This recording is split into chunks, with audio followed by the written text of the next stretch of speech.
Today's video dedication is brought to you with thanks from Dan Kirch. Beirut Wormspeaker versus Sefris of the Hidden Ways, Dina and Yarok. Plenty of mana there, we've got a worm, got a means of card advantage, so pretty perfect. We start the game off, we'll go in for a snow-covered forest that we just drew into, and don't think there's any real benefit of having the Sol Ring out. I suppose we could just windmill slam our rocks here, but yeah, I'll get down the Sol Ring and hope that my opponents don't have any removal for it. Might be that we draw into a 4 mana ramp spell or something. Not going to play out the mana vault until I want to tap it straight away, because 1, my opponents might scoop to it, and 2, I definitely want to get out the Yarok Caller of Beasts with that. A turn 1 Vamp Tutor from Dina, so could be seeing removal for the Sol Ring there, which would be an argument for not playing it out on turn 1. Maybe should get down our commander while we can next turn. And we draw into another land, so throw that out and I will go for the Beirut here. If one of our opponents deals with our stuff, then we can always slow down later on and start ramping then. Yarok does go for 3 visits. Well, apparently Dina is not going for any kind of removal. It is a high market into a Sol Ring of his own, and then a Demon's Horn, so down to 4 mana, or 4 cards in hand. Okay, and that is an Elder Scale Worm for us, so are we just aiming for the Yarok Caller of Beasts at this point? Might have our opponent's scoop is the problem, but I mean this is a golden opportunity for us really, isn't it? We'll get down the mana vault. We can afford a 3 visits here, so get that into play, and then we can still go for Yarok Caller of Beasts. And hopefully our opponents won't be too upset with us here. We'll go for the -3 and throw down the Elder Scale Worm. Argument to be made for us holding on to this thing because our life total isn't going to deplete past 7 anytime soon. But we'll swing our commander in for some commander damage at Dina regardless. Midnight Clock from Yarok. Signing Blood with the Demon's Horn. They don't have any green mana yet, so hopefully we'll draw into some there. You typically want to see Dina much sooner than this. The Esper player throws down a Dimir Cluestone. And we could go for untapping the Sol Ring, or the mana vault here I suppose, because our Beirut is only going to cost 1 mana, so might as well untap that. And yeah, we're just drawing into a land anyway. So throw down the land, and plus on the Yarok, and reveal no lands with that whatsoever. It's a Garruk's Uprising, a couple of lands, Natural Order, and Vernal Blooms, so fine to put those on the bottom. I suppose that serves us right for going too fast. Clearing 5 cards off the top still though. So let's take 9 damage in towards Yarok before Yarok comes into play. And I think playing out the Voracious Worm is fine here then, because, well, we're not casting anything else. And we're already in board wipe territory, so if our opponent wipes the Voracious Worm away, I don't think it's going to make much difference. We just need to really pray that we keep hold of that Yarok. Another couple of turn cycles and the Midnight Clock is going to trigger, be sacrificed and do a Time Twister effect. He's up to 4 cards in hand at the beginning of his turn, Yarok. Not making another land unfortunately, it is Elemental Bond instead, maybe playing that before the Yarok regardless. A Grim Tutor, so the second tutor by turn 4 for the Dina player, I dare say just going for a green source here. Okay, but not playing a land at all on turn 4, so not sure what he tutored for there. Now from the Esper player, seeing a Clattering Skeletons.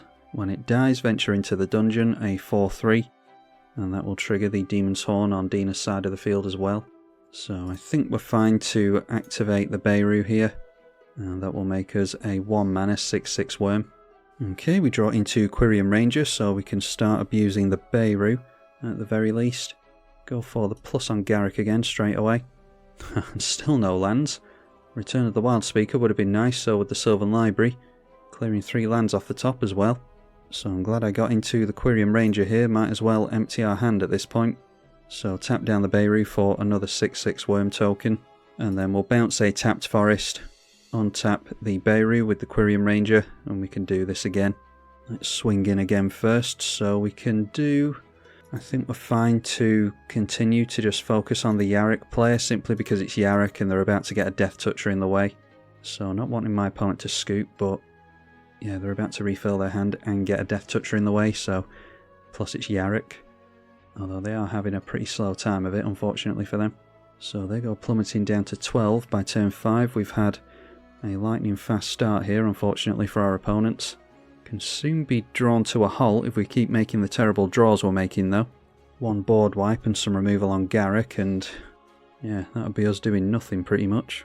Wall of Blossoms will be able to block some damage, but our worms do have trample. They draw a card with that, hopefully to get into a land, because they do seem to be struggling on land drops here. And that's enough to have them scoop. I mean, we were going to get them next turn anyway, but yeah, unfortunately this directs us towards our other opponents, unfortunately for them. Okay, and there we go, a damnation. So if Yarok had actually just stuck it out, then yeah, would have seen a board wipe from our opponent, and maybe could have lasted a bit longer in the game. I think Yarok has lifelink, doesn't it? So might have gained enough life over the course of the game, as well as being able to hold back a Death Toucher and some damage. So yeah, not much point in doing much of anything there, we'll just allow that. I dare say that that's what the Grim Tutor was for, as opposed to the green mana. The Clattering Skeletons ventures into a dungeon, and the dungeon ventured into is the Dungeon of the Mad Mage, so gaining a life from the Yawning Portal. Sefris of the Hidden Ways being cast. Alright, so just drawing into a forest. Let's plus on the Yarok. We might have used up all our luck on turn 0 here. Alright, seeing all the card draw being put on the bottom of the library isn't good. Rishkar's Expertise and Great Henge are going to go on the bottom. There's a Boneyard Worm, we do have creatures in the bin, and a Witherscale Worm as well. So I'll get both of those creatures into hand, the others go on the bottom. We'll definitely get down the Bay route again here, I think. And can't afford the Witherscale Worm at the moment, so it'll just have to be Boneyard Worm for 2 mana. Currently a 3-3, but we'll get buffed by our commander up to a 5-5 with trample, so continuing to protect our Yarok and encouraging our opponents to have some kinds of means of spot removal on there. We are against black and white players, so they should be able to do that eventually. If we hadn't gone for the really fun play with the Elder Scale Worm, then we could have instead gone after the emblem with Yarok, Caller of Beasts, and probably would have got it by now. Still no green mana from Dina, so I suppose this is going to be a bit of an exhibition match, this video. I mean, they've had 2 tutors, so they've had chance to get into some green mana. I dare say that the Vamp Tutor was on the Sol Ring and the Grim Tutor was on the Damnation. A Buried Alive from the Sefris. Sefris may well combo out sometime this game. Throwing in the bin a Hell's Caretaker, a Midnight Pathlighter, and Karmic Guide as well. They ventured further into the dungeon and scry 1 on dungeon level. Then going for Victimize, so going to have to sacrifice their commander to this, but they'll be able to reanimate it straight away to the Karmic Guide, which is targeted, and there's a Hell's Caretaker as well. So we need to be throwing out creatures as quickly as possible, because we really don't want any creatures getting through to the Yarok. Definitely missed our chance to get the emblem, but I think it was the better play, especially against slower opponents here, to go for the Elder Scale Worm previously. I think they definitely would have scooped to the emblem. Okay, we've got a little bit of time against Dina, especially if he can't get into green mana for another few turns, so I think we have to start focusing on the Esper player at this point. That is a Mage Right Stone, so we can untap our Beirut with that. Take our first point of damage to the Mana Vault. So let's plus on Yarok yet again. Alright, and we've got Universal Automaton, a Dirt Cowl Worm, and Predatory Worm. Start getting into the actual creatures now. Emerald Medallion and another fetch goes on the bottom. I would really like a means of shuffling the library so that we can shuffle those card draw effects back round. So drop the land. We definitely want the Mage Right Stone in play. And it's noteworthy that this will get the ability of +2/+2 with a Garrett Planeswalker, which doesn't always come up. So we'll get down the Predatory Great Worm, because that will be an 8/8, which means we can tap down the Beirut for a single mana, making a 6/6 trample, and then we can untap it with the artifact that we just drew into and activate the Beirut again. We'll do it at the end of the Sefris player's turn. And we've still got worms to play after a board wipe, so we're starting to look better than we were a couple of turns ago. Obviously had a really good game here. So Boneyard Worm, a 5/5 with trample, swings in through the Sefris and hits them for 5, I imagine. Our opponents managed to top deck into a forest, so 5 cards in hand, and can actually get the commander down here. Doesn't look as though Dina's entering play though. It is a culling ritual, so yeah, that gets rid of our artifacts, our token, the bone scale worm. Keeps our opponent's stuff intact over here though, so yeah, pretty rough. We'll still be able to make a token with the Beirut though. We do still have 7 mana available to us by turn 7, so could be worse. They have 7 mana available to them there, so they can make a bunch of green with the culling ritual, and Dina into play with that. Culling ritual doing a hell of a lot of work for them. Following that up with a harmonise, can hopefully draw into another green source. Trudge Garden after that. That can combo off with some kind of token doubler and Ashnod's Altar, so we need to keep an eye out for that. Dina is going to have a lot of combos available to it, but they've already used 2 of their tutors. And we see a Blood Artist, so yeah, if they've got infinite death triggers and infinite tokens, then Blood Artist will kill us in no time. Now we'll see if the Karmic Guide, if they're going to pay 5 mana into that just so they can swing in at Yarok, it won't be the worst thing for us. I dare say they'd rather it dies. Okay, so Hell's Caretaker, using it as sack fodder instead to return another creature from graveyard to play. It is the Midnight Pathlighter that they've gone for, so the Blood Artist being pointed at us. I think we're public enemy number 1 at this point, but each of these players needs to look out for each other with regards to combos. Need to be careful not to suffer to tunnel vision. Venturing through to Goblin Bazaar makes them a treasure token. Hammer Pashar Ruin Seeker now. Room abilities of dungeons you own trigger an additional time. So over the next turn or 2 they're probably going to complete a dungeon here, 3 cards in hand and still casting spells. So there we see a Plaguecrafter. We will activate the Beirut, and that will give us a creature token obviously, which we'll just have to sacrifice to the Plaguecrafter. So we've been slowed right down here by the more controlling players. The Plaguecrafter being sacrificed, our token being sacrificed, and it should probably be Dina that goes down here. And it is Dina, so Blood Artist triggering 3 times. See if all these go at us. 1 of them goes at the Esper player and 2 of them go at us. The 2-3 swinging in at us now. So it seems as though they're obviously wanting us to block here, which means they're after another death trigger so that they can complete a dungeon by next turn. Yeah, we're not going to have that. They should really have attacked the Yarok if they wanted us to block here. Although actually, I completely forgot about the Midnight Pathlighter, so they venture into a dungeon either way. Suppose we should have blocked this in hindsight. So they go for the Lost Level, Scry 2. So they did venture there thanks to the Midnight Pathlighter, which I totally forgot about. Yeah, misunderstanding this. It doesn't have them venture into more rooms. It just has the Lost Level trigger twice, so they got Scry 4 there. So yeah, they're basically getting each room twice whenever they venture into one of the rooms. Right, let's go through to our turn. They did crack the Clue Stone as well there in order to draw a card, so they've got 2 cards in hand. There is our shuffle effect in the Kodama's Reach. So we'll go for the plus on the Yarok first of all, I think. And put 4 lands on the bottom, including a Nykthos and its Symbiotic Worm, into our hand. Then we'll shuffle everything around and make our land drop for this turn.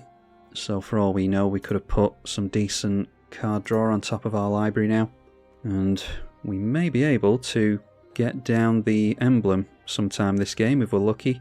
Yeah, that swallowed up a decent amount of mana, but was still worth doing, so it'll just have to be Universal Automaton here, I think. We'll keep as many cards in hand as possible, because I'm sure we'll see another board wipe. That is a 3-3 trample for 1 mana, and we'll activate the Beirut at the end of the Esper player's turn again. So yeah, swinging in with the Predatory Worm towards the Esper player is fine, I think. Or do we want to hold back as many blockers as possible? They're not going to block here, and we want to try and protect our Yarok if we can. So yeah, we'll hold back so that we can block better against a go wide strategy from the Esper player, which I don't think they'll employ anyway. The Soul Steeper back into play again. Now during Sefris' upkeep, sacrificing with the Hell's Caretaker, targeting the Karmic Guide, they sacrifice the Midnight Pathlighter, triggering the Blood Artist, which again is pointed at us, funnily enough, sensing a little bit of tunnel vision from our opponent. Maybe they are very worried about the emblem from Yarok though. So that triggers the Trudge Garden. This is their first opportunity to pay for it. Dina has us lose a life again. Not paying into the Trudge Garden, curiously. Venturing into a dungeon with Sefris. So triggering twice the Runestone Caverns. Exile the top 2 cards of your library and you can play them. So seeing a Wall of Omens from that. And there is a Consuming Vapours as well. And then exiling a couple of lands, a Godless Shrine and an island. They decided to go for the basic. Then Karmic Guide entering from the Hell's Caretaker, so that will reanimate something. And they just go after the Midnight Pathlighter again. All that taking place during the upkeep, so they've got 6 mana available to them with 4 cards in hand now. Hardcasting a Muldrifter, I think. Oh, they evoked the Muldrifter, so that will get sacrificed here. Which is obviously good with the Sefris. And they'll draw 2 cards, go up to 5 in hand. The Blood Artist being pointed at the Esper player this time. And once again, Trudge Garden is going to trigger. Not sure if my opponent's going to actually pay for it or not. Maybe they're holding up Beast Within or something for the Yarok. Now a Stitch Together, and that is being pointed at the Plague Crafter, so probably going to sacrifice the Universal Automaton to that.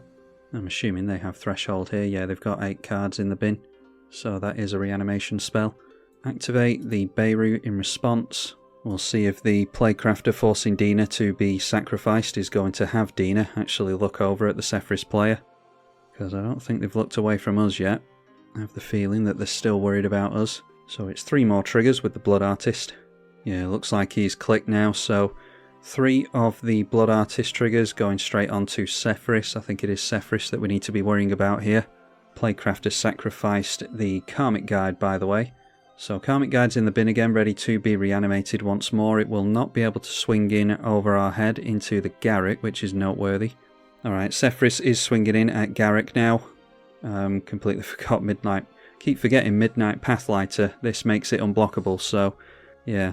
Yeah, I should have held up the Beirut so that we could have blocked this thing with a legendary creature. So making a mistake there. There was no reason to activate the Beirut in response to the Plaguecrafter if we were just going to sacrifice the Universal Automaton anyway.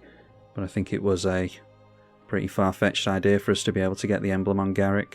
And we're about 3 turns away from it now. Midnight Pathlighter going to have them complete, or get 1 step away from completing a dungeon. They'll go to the Deep Mines and scry 3, which is really scry 6 because they get 2 of those triggers. Alright, so could have played that last turn a little bit better, but we still have our Yarok in play at least. Another means of shuffling with the Nature's Law. Let's plus on Yarok.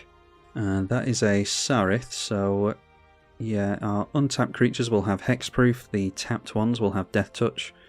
And again, just bypassing the card draw, but we're getting pretty good card advantage from our commander, so those go on the bottom. We can shuffle them here anyway, because Nature's Law is effectively 1 mana. So I'll play out my means of Hexproof on the creatures, and we can obviously start untapping the Beirut with this as well, because it does have a similar untap effect. That is a legendary creature as well, so it'll be able to block the Sefris quite nicely, thanks to the Midnight Pathlighter's ability. So let's deal some damage. I don't think we're going to get the emblem with Yarok anyway, so let's just start dealing massive amounts of damage to the Esper player. The Predatory Worm does have Vigilance anyway, so maybe should have swung in with that on a previous turn.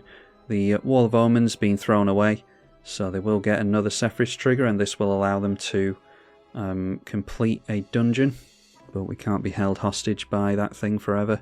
So putting our opponent down to 16, and Sefris going to trigger again like we said. So this room is Mad Wizard's Lair. Draw 3 cards and reveal them. You may cast 1 of them without paying the mana cost, and they obviously get that twice. So yeah, they were going to get this next turn anyway, best to get it over and done with, I think. Ready for the Dina to actually react to it.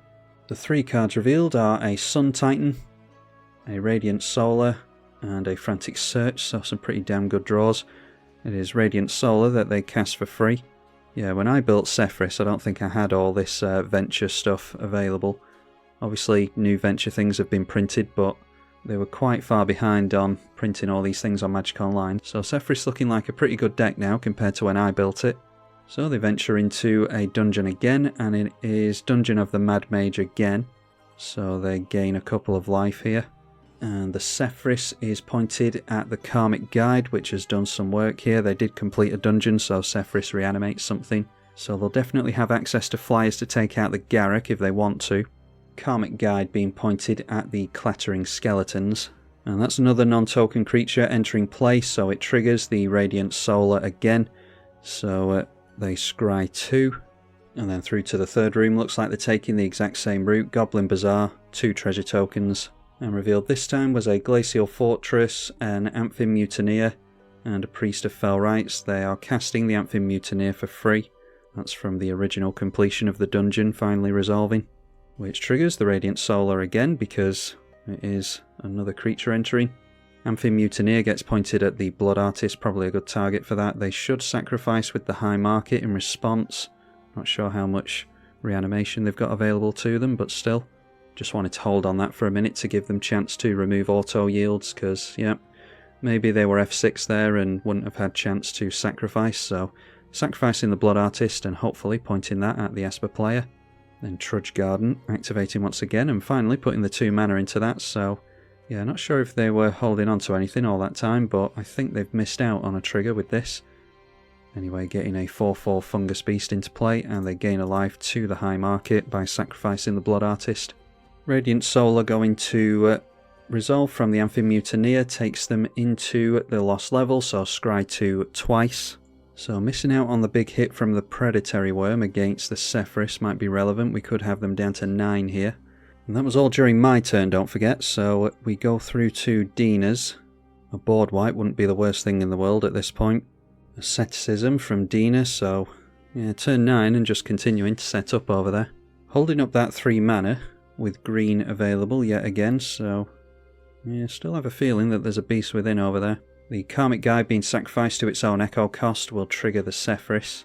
So at Runestone Caverns, exile the top 2 cards and you can play them, obviously getting that twice again. Cool to see what a Sefris deck can do when it's left to its own devices. Casting a Far Traveller, which is one of the new backgrounds, and they have an Orzhov Cluestone in exile as well. So after that, exiling the Obsessive Stitcher and a Safana Kalimport Cutthroat, deciding not to cast either of those. Then it is a Frantic Search, which will obviously untap 2 lands. We knew they had that in hand because they've revealed it to us previously. Guessing there's some kind of reanimation available because they have discarded a Sun Titan to the Frantic Search as well as Curator of Mysteries. Or maybe, yeah, they're just going for it through the Hell's Caretaker. So sacrificing Clattering Skeletons will venture them into a dungeon. The Hell's Caretaker is aimed at the Karmic Guide. I dare say Karmic Guide will go after Sun Titan, which will reanimate something else. So really chaining off well here. All for the sake of no board wipes. Venturing into Deep Mines, scry 3. So down comes Karmic Guide and Radiant Solar is going to continue to go off. So completing a dungeon yet again, draw 3, reveal them, cast one of them without paying the mana cost, doing that twice. That is an Archfiend of Ifnir, so have to look out for discard stuff. They'll discard to hand size as it stands now. So venturing through the Mad Mage dungeon yet again, so it is gain a life twice. Sefris is yet to reanimate something as well, thanks to completing a dungeon for a second time. So the Sefris is pointed at the Clattering Skeletons. The skeleton entering triggers Radiant Solar again for another venture, so that is scry 1 this time. And then seeing the resolution of the draw 3 and play a card for free, so it is Nadar's Selfless Paladin. Other creatures get an anthem of +1/+1 because they have completed a dungeon. So revealed to us there the Ojai, the Exquisite Blade, Forbidden Alchemy, and Nadar is the one that they decided to play. So another creature entering triggers the Radiant Solar once again. They haven't even got the Sun Titan out yet, don't forget, from the Karmic Guide. Taking a different route this time. Twisted Caverns, target creature can't attack until your next turn, so yeah, keeping our big worm, 6/6 Death Touch Trample, and the Sarith from attacking in. Really need help from Dina at this point.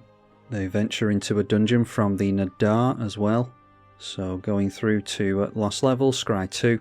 Alright, so after all that, the Karmic Guide finally going to resolve, and we'll likely just go through all of this yet again. So Sun Titan comes in from the Karmic Guide, triggers the Radiant Solar. Sun Titan is pointed at the Wall of Omens, so that will trigger the Radiant Solar again. They decide on going into Runestone Caverns, exile the top 2 cards, and you can play them, so this could be even more creatures coming in.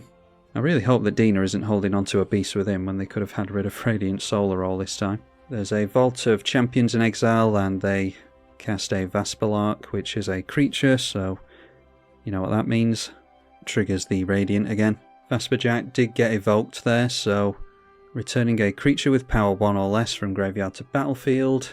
So Wall of Omens back into play again.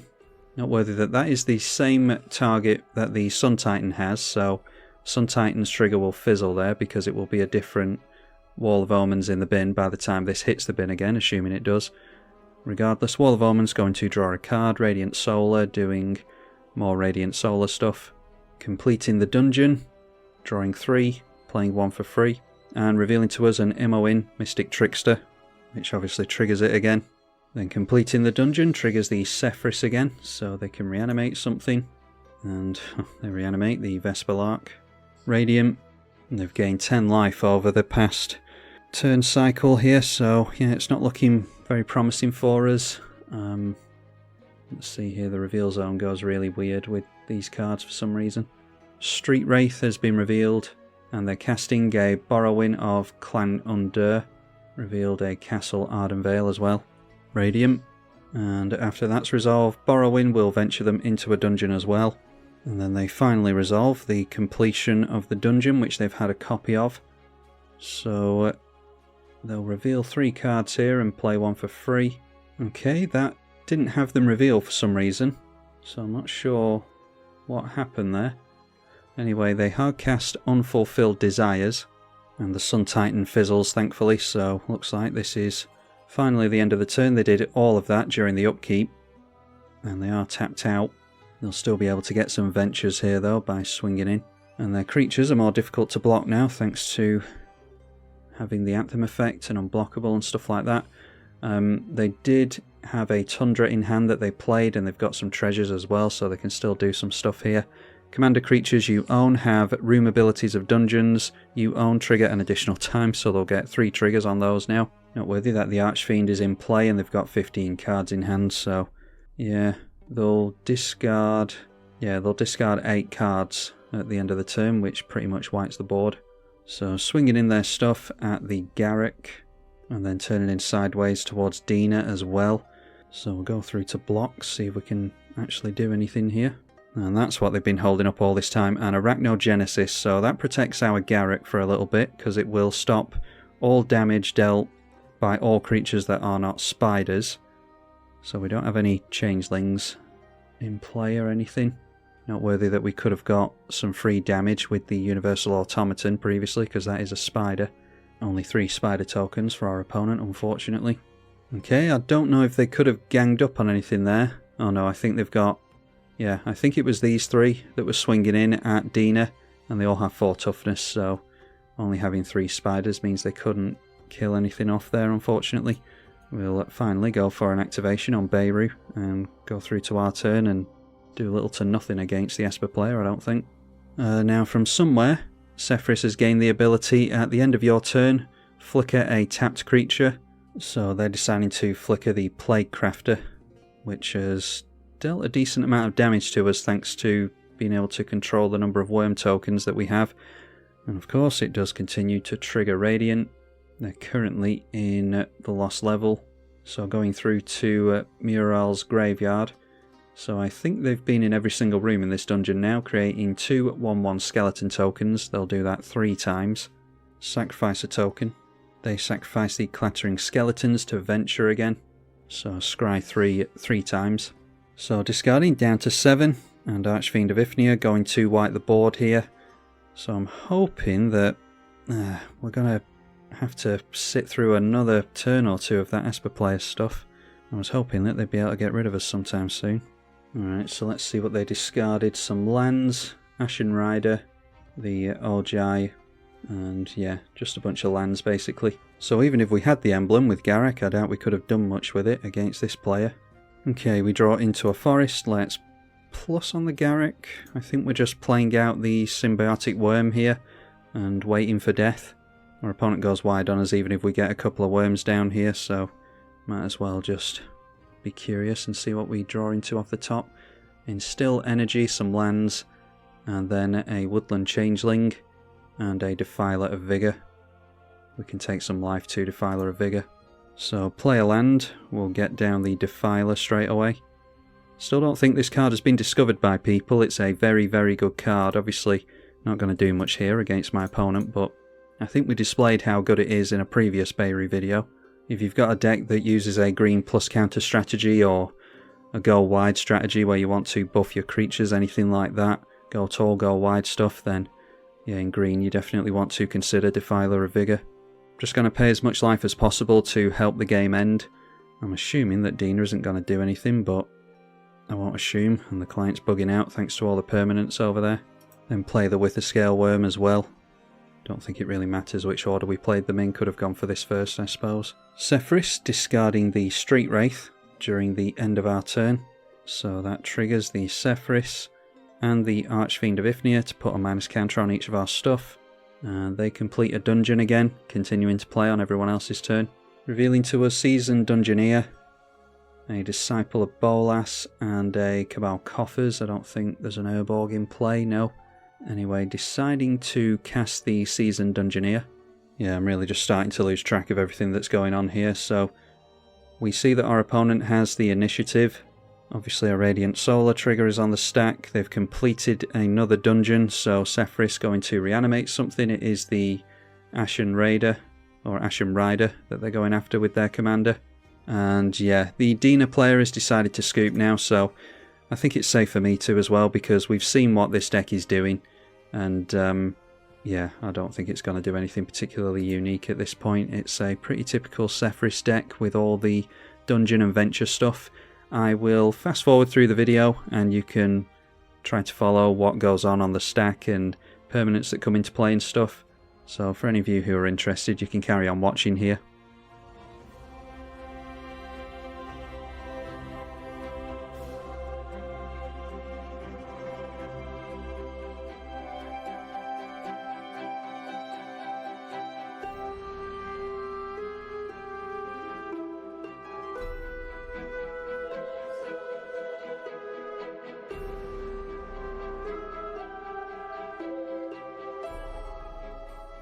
Okay, they're actually doing something a little bit different here, venturing into Undercity this time, so they've gone through the secret entrance, through the forge and into trap. Target player loses 5 life, and that obviously happens 5 times, so we go down to 10, and hopefully they'll be able to just get through to their turn at some point and turn sideways on us. I mean, they could have done that anyway.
Alright, eventually our opponent. I've been trying to show you the reveal zone here. You'll probably have to watch this video on a bigger screen if you want to look through that, because I'm thinking that we've seen most of our players' deck here, our opponent's deck here. They've got 9 cards left, and pretty much seen all the cards in their hand thanks to them having to reveal them.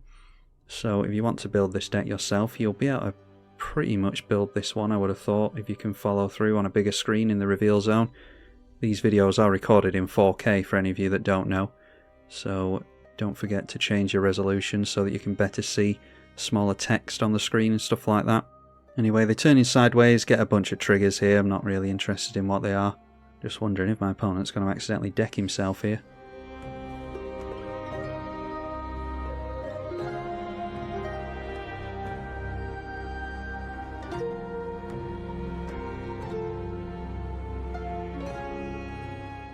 Not decking themselves, not losing any cards from the library actually, so 31 cards in hand, 16 in the bin, 9 in the library, 25 life, a bunch of mana left available, and luckily the client hasn't crashed, so we'll see how much we plummet by here. This first strike damage, just to drag it out a bit further, Midnight Pathlighter triggers.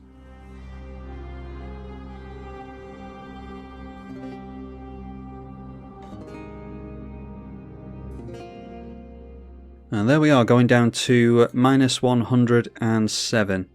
We'll just say good game to our opponent. So there we are, and our opponent reveals his hand as well, just to make it a bit more easier for some of you to make the deck if you want to.